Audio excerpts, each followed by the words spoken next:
करवा चौथ की व्रत कथा व विधि। सामग्री: रोली मूली, पतासा, चावल, गेहूं, करवा, पानी का कलश, लाल कपड़ा, चांदी की अंगूठी, एक ब्लाउज पीस। पूजा: कार्तिक कृष्ण पक्ष की चतुर्थी को करवा चौथ का व्रत रखा जाता है। यह व्रत सुहागिन महिलाएं अपने पति की लंबी आयु व स्वस्थ जीवन के लिए करती हैं।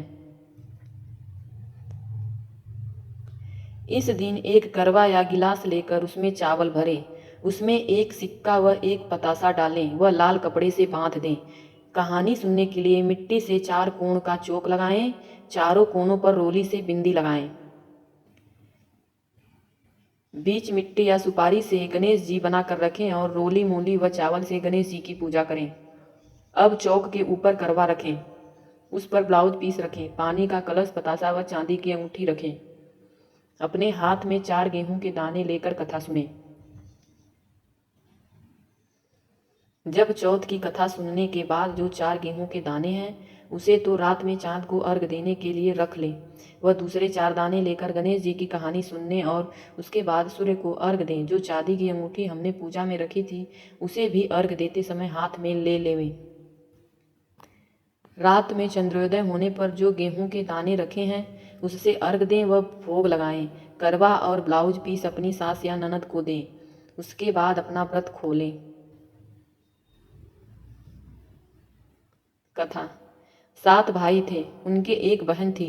सभी भाई अपनी बहन से बहुत प्यार करते थे और हमेशा उसके साथ ही खाना खाते थे। जब बहन की शादी हो गई तो बहन ने करवा चौथ का व्रत किया।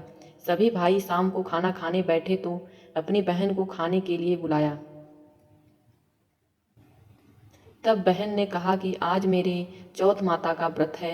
तब भाइयों ने सोचा कि चाँद पता नहीं कब तक उदय होगा, अपनी बहन को भूखा तो नहीं देख सकते। उन सबने उपाय सोचा और पहाड़ पर जाकर आग जलाई और उसके आगे चलनी लगाकर चाँद बना दिया और बोले कि बहन, चाँद उग आया। वह अपनी भाभीियों से बोली कि चाँद उग आया तो भाभियाँ बोली कि ये चाँद आपके लिए उगा है। वह भोली थी, नकली चाँद को अर्घ देकर भाइयों के साथ खाना खाने बैठ गई। उसने जैसे ही पहला ग्रास तोड़ा तो उसमें बाल आ गया। दूसरा तोड़ा, इतने में उसके ससुराल से बुलावा आ गया कि लड़की को तुरंत ससुराल भेजो। जब माँ ने बेटी को विदा करने के लिए कपड़ों का बक्सा खोला तो उसमें भी सबसे पहले काला कपड़ा ही निकला। तब माँ बहुत डर गई। उसने अपनी बेटी को एक चांदी का सिक्का देते हुए कहा कि तुझे रास्ते में जो भी मिले उसके पैर छूती जाना और जो तुझे सुहागन होने का आशीर्वाद दे उसे ये सिक्का दे देना और अपने पल्लू पर गांठ बांध लेना। वे पूरे रास्ते ऐसे ही करती गई पर किसी ने उसे सुहागन होने का आशीर्वाद नहीं दिया। जब वह अपने ससुराल पहुंची तो बाहर उसकी जेठुती खेल रही थी।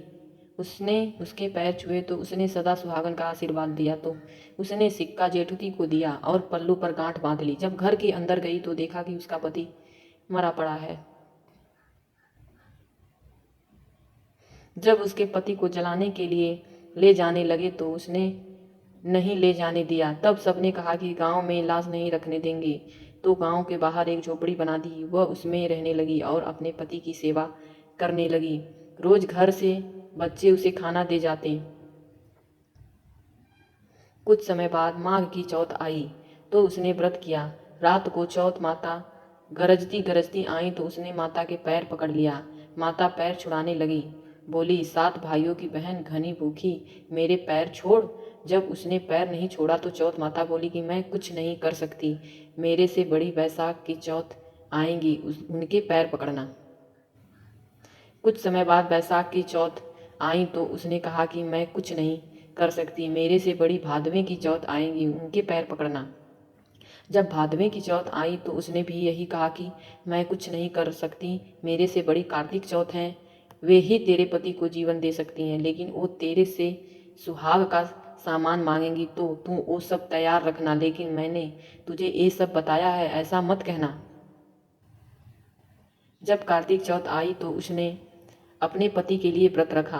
रात को चौथ माता आई तो उसने पैर पकड़ लिया तो माता बोली, 7 भाइयों की लाडली बहन घड़ी भूखी, घड़ी तिसारी, पापिनी मेरे पैर छोड़। तब वो बोली कि माता, मेरे से भी भूल हो गई, मुझे माफ़ कर दो और मेरे पति को जीवन दान दो। जब उसने माता के पैर नहीं छोड़े तो माता बोली कि ठीक है, जो सामान मैं मांगूं वो मुझे ला कर दे। माता ने जो सामान मांगा वो उसने लाकर दे दिया। तब चौथ माता बोली कि तुझे ये सब किसने बताया? वो बोली कि माता, मैं इस जंगल में अकेली रहती हूँ, मुझे ये सब बताने यहाँ कौन आएगा? चौथ माता ने मांग में से सिंदूर लिया, आंख में से काजल व चिटली अंगुली से मेहंदी निकालकर उसके पति के छीटा तो उसका पति जीवित हो गया। माता ने उसके पति को जीवित कर दिया और सदा सुहागन का आशीर्वाद दिया। सुबह बच्चे जब खाना लेकर आए तो उसने चाचा को जीवित पाया। दौड़कर घर गए और सबको बताया कि चाचा जीवित हो गए। सब लोग वहां गए तो देखा कि बच्चे सच कह रहे हैं।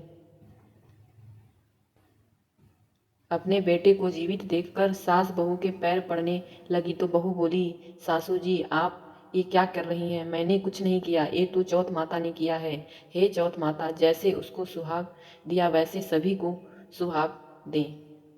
और हाँ, ऐसी इंटरेस्टिंग वीडियो देखने के लिए हमारे चैनल को लाइक, सब्सक्राइब और शेयर करें। धन्यवाद।